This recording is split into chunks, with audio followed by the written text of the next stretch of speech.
তুমি আমাকে দুঃখ দিও, তবে দূরত্ব দিও না। তুমি আমাকে অবহেলা দিও, তবে উপেক্ষা করে নয়। তুমি দিও ক্রোধে ঝলসে খসে পড়ে যাওয়া চামড়ার মতো আঘাতের উত্তাপ, তবে বিচ্ছেদ ঘটিয়ে নয়। তোমার দেওয়া সবচেয়ে নির্মম নৃশংস ব্যথা সইতে পারবো, কিন্তু তোমাকে হারানোর ব্যথা সহ্য করা অসাধ্য। তুমি যখন আমার সাথে দূরত্ব বাড়াও, আমিও হয়ে যাই জলাতঙ্ক রোগীর মতো। তুমি যতই দূরে যাও, অস্থিরতা আমার ততই কাতরতায় থাকি। তুমি যখন আমাকে উপেক্ষা করো, মনে হয় এই পৃথিবীর সবচেয়ে অবহেলিত প্রাণীটা আমি।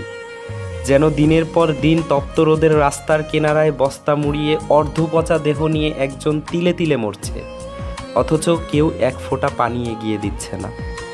তুমি বিচ্ছেদ চাইবে মনে হলে ধীরে ধীরে আমার মস্তিষ্ক পক্ষাঘাতগ্রস্ত হয়ে যায়, ঠিক যেমন ঘরের এক কোণে অযত্নে পড়ে থাকা প্যারালাইসিস রোগীর মতো।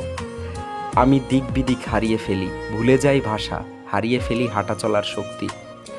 বোধ করি তোমাকে পেলে আমার মরণ ব্যাধির রোগেও কষ্ট অনুভব হবে না, কিন্তু তোমাকে পাবো না।